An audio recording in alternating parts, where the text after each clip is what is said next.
Vekoma is a company that every coaster enthusiast makes fun of at some point, and honestly, they have some pretty bad rides. Some painful, some stupid, and some just downright terrible rides. Rides that make you fear for your life, but not in a good way. Vekoma may have some of the worst and most painful rides in the industry, but recently within the past couple of years their rides have been getting a lot better, and they keep innovating to this day. This new generation of Vekoma has created a new image for their company. Their rides have become so good that enthusiasts in the US are dying to get one. I've heard some enthusiasts say that they would take a next generation Vekoma over a B&M, which is something that you wouldn't have heard a decade ago.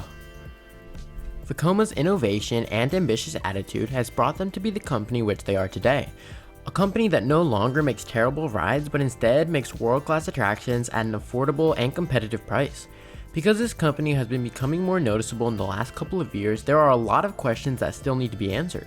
Questions like, when will we see a true next generation Vekoma thrill coaster come to the United States, and when and where would it be built? There are also other questions like, what type of new coaster will Vekoma come out with next, and ultimately, what is the future of this amazing company? In this video, I will answer all of those questions and so much more, so join me as I answer the question of what is the future of Vekoma. But before we get started, if you're new to the channel, make sure to subscribe. I post new videos every week and I appreciate all of the wonderful support. But now let's get to the video. Within the past couple of years, Vekoma's innovation has become especially prominent. A while ago, this company was only known for SLCs, boomerangs, and a few Disney rides. But now this company has so much more to offer. The innovation of this company is insane. Some of their newer models give companies like Intamin a run for their money. Models like the Bermuda Blitz and the Space Warp look awesome and are being incredibly well received. Those rides definitely look awesome, but that's just the start. Remember when I said Vekoma was innovating a lot? Well, I meant it. Vekoma could possibly be the new king of innovation. It might get to the point where Vekoma could produce rides that we wouldn't have dreamed were possible. And I'm not kidding, but I think Vekoma has potential if everything goes right to be one of the next greatest roller coaster manufacturers. Here's why I think this. As of now, a perfect coaster manufacturer doesn't exist. You can argue with me all you want, but I don't think it does. But if it did, it would basically need to be a mix between B&M, Intamin, and RMC. A perfect coaster manufacturer would need to take risks like Intamin, while still providing a quality, reliable ride like B&M. And their rides still would have to be affordable so they can sell more coasters like RMC. Up until now, there hasn't been a company that has a mix between all three. B&M, Intamin, and RMC are all thriving companies, but they stay in their own niche. Intamin has the innovation, B&M has the quality, and RMC can provide an affordable thrill at a much cheaper price. And this is where my theory about Vekoma comes into play. I honestly think Vekoma could possibly be a mix between the three. Here's why. 2020 is bringing the addition of a bunch of new Vekomas, but there are three that stand out to me the most. These three coasters each stand out in a different way, proving a different aspect of the company Vekoma. The first is the Vekoma Suspended Thrill Coaster, or STC for short. This ride looks absolutely epic and is definitely on my bucket list for coasters. The thing that makes this interesting is the fact that this is one of the only inverted coasters in the world to have inversions with a lap bar. I know it's not the first, but this concept is extremely new to the coaster industry, and it proves Vekoma has the innovation and it's at the next level. So we know Vekoma has that risk-taker attitude, which is usually only found in companies like S&S and Intamin. So that's the first aspect of the new reborn Vekoma, the risk-taker attitude. The next coaster that stands out to me is Fly at Phantasialand. Fly is the next generation flying coaster, and besides being awesome, this ride does something that hasn't been done in a really long time. This is Vekoma's take on a flying coaster. And if you know your roller coaster history, you'll know that there haven't been many flying coasters besides the B&M Flyer that have been overly successful. This also proves that Vekoma has the technology available to continue innovating in the future. But this is not just Vekoma's take on a B&M Flyer. It's actually something very different.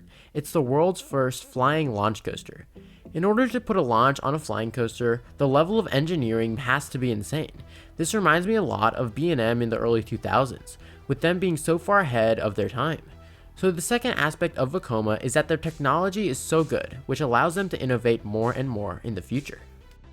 The last coaster is Busch at Energylandia. This ride is a Vekoma Shockwave that looks like it could be taking the coaster industry by storm. Not only does this ride have super impressive airtime and inversions, but it also comes at an affordable price tag. According to RCDB, this coaster only costs about 11 million euros, which in USD is about $12 million. The price of this coaster is very similar to an RMC, so like RMC, it looks like they can provide a world-class thrill at an affordable price. So this aspect of Vekoma is the quality and affordability.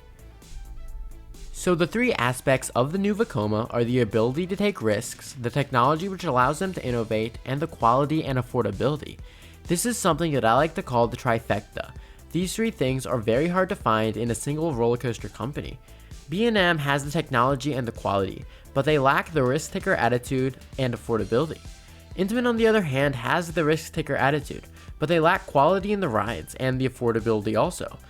By this, I don't mean that they're bad rides. In fact, Intamin is one of my favorite manufacturers, but you can't deny the fact that their rides aren't as reliable as a company like B&M. RMC, while having the affordability and the quality, lack the technology which allows them to innovate. And by this, I mainly mean that because they are a smaller company, it takes them a little while longer to come out with new concepts. Just look at how long we've been waiting for the T-Rex. Being a smaller company is perfectly fine, and we shouldn't hold this against RMC. But definitely, they're not able to handle the amount of coasters that Vekoma or Intamin has been doing lately. So it looks like Vekoma could possibly have all three, which means they could give other coaster manufacturers a run for their money. So this takes us to the question of when or if the United States will get a next generation Vekoma thrill coaster. Now, some coaster enthusiasts don't think that the US will get a Vekoma thrill coaster at all. The reasoning is because S&S and Vekoma are owned by the same company. The rides in the US will be branded by S&S and the rides in the rest of the world would be Vekoma. That is their theory. And in theory, it kind of makes sense, especially because the US has mainly only seen S&S rides. I used to think that this theory was correct, until something completely changed my mind. That thing is Dragonflyer at Dollywood. The thing I don't understand is why would Dollywood get a Vekoma family suspended coaster when S&S has their own family suspended coaster model? The S&S suspended family coaster is extremely similar to the Vekoma version. So why would Dollywood make this decision? In my opinion, I think this proves that Dollywood is very interested in working with Vekoma, and therefore they could be one of the first to get a Vekoma thrill coaster. The other thing that makes me think a Vekoma might come to the US is the fact that their coasters are incredibly cheap compared to other manufacturers. And I know that it costs a lot to ship them, but nevertheless, you would still be able to get an amazing ride that's way cheaper than a B&M or Intamin. So I do think that a Vekoma thrill coaster will come to the US eventually, but where would it go? One place that is being talked about a lot right now is Adventureland in Iowa. This park just removed Dragon, their old Hopkins looper, and they've been teasing a new ride. A lot of people have jumped to the conclusion that it could possibly be a Vekoma. I personally could see this happening. Iowa is becoming an increasingly competitive coaster market, and a new Vekoma would fit perfectly. Other than that, I actually could see major chains like Six Flags and Cedar Fair working with Vekoma, but I think it's going to take a lot of time.